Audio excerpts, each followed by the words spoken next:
Sitting here admiring this fire is exactly why I love my job. Now I know I've trained as a landscaper and I landscape design all the time, but as a homeowner, you can do exactly the same thing. If you've got dreams of what you want in the garden, all you need to do is make sure that you can turn them into a reality, and then you can change the outdoors for your family as well. If you think back to what was here, I walked into a backyard that looked like it hadn't been walked in for probably 20 years. Definitely not entertained in. Where now you're looking at something that's a showpiece, something to be really proud of, that can actually change your family's life for the better.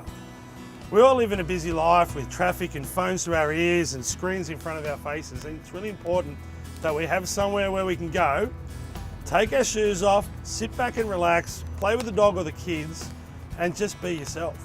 We grew up with these kind of spaces. They mightn't have been as stylised, but they were practical. Mum and Dad would throw you out in the backyard and say, just stay out of my hair. Well, that space is here now for Sharon's granddaughter to live in. And it's a place to show off. You could have your friends and family over here. You could easily get 30 people on this dance floor. I think the Haven Pave is a really good choice because it's a dark colour, which means low maintenance. I like the light colours. They draw your eye, but they also reflect the light and make it too bright sometimes. So in the right spot, the darker charcoals are the way to go. And the fact that the bench is built in, you don't have to worry about wiping it down before you sit on it. People go for glass furniture like a glass bench top, but it always gets dusty. And it's not expensive to do this. You can save your bickies and you can do it quite easily. To landscape outside compared to renovating inside is about 1/10 of the price. To build a new home can cost anywhere up to a couple of $1,000s a square metre. And to do the same thing outside can be as little as $20 or $30 a square metre. And the difference for your family, well, I think it's huge.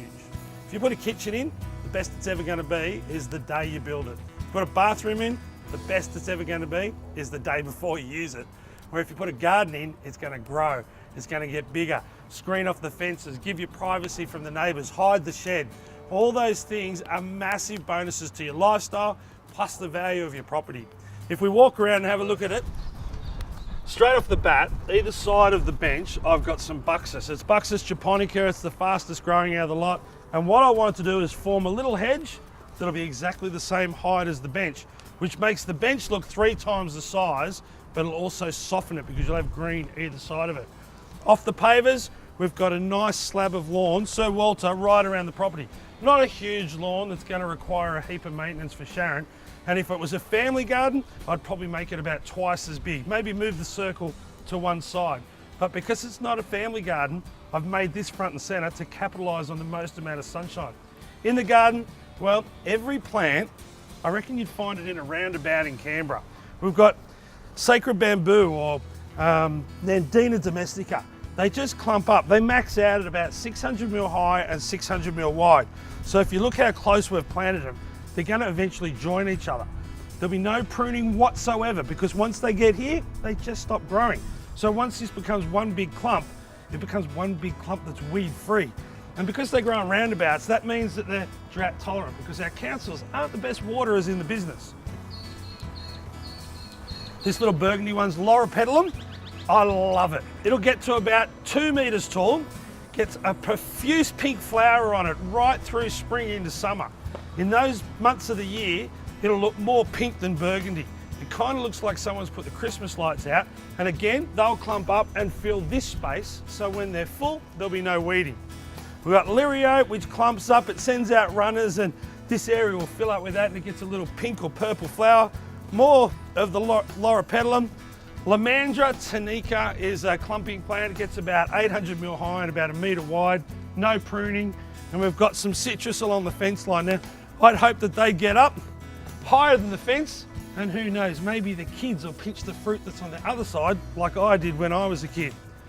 Pitostrum, well, I reckon it's one of the best screening plants in cool climates. I wouldn't put it anywhere where they've got high humidity. They don't like it, but in a cool climate, Canberra, maybe Adelaide, somewhere like that where you get a really cold winter, they do really, really well. And for Sharon, I'd probably start lopping it at about fence height. They do want to get to 4 or 5 metres, but if she gives it a haircut once a year, she'll keep it down to a height that's manageable for her. Through here, just mass planting of all the same things, which brings me around to the path that leads us in, and we've got these 2 magnolia little gems and all the camera gear in the back.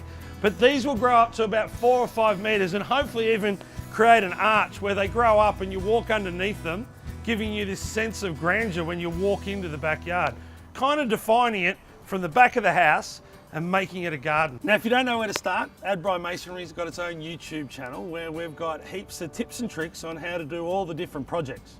As far as the design goes, I like flicking through magazines, even the real estate guide, to see what people are doing in my neighborhood. But trust me, you don't have to start and have the whole project done in one weekend. Start off small. This one costs $15,000. Now, I understand a lot of people won't have that to just throw at the garden. Start off small, build your confidence, and who knows, over the course of a summer or a couple of seasons, you could end up with your dream garden, just like Sharon has. Good luck.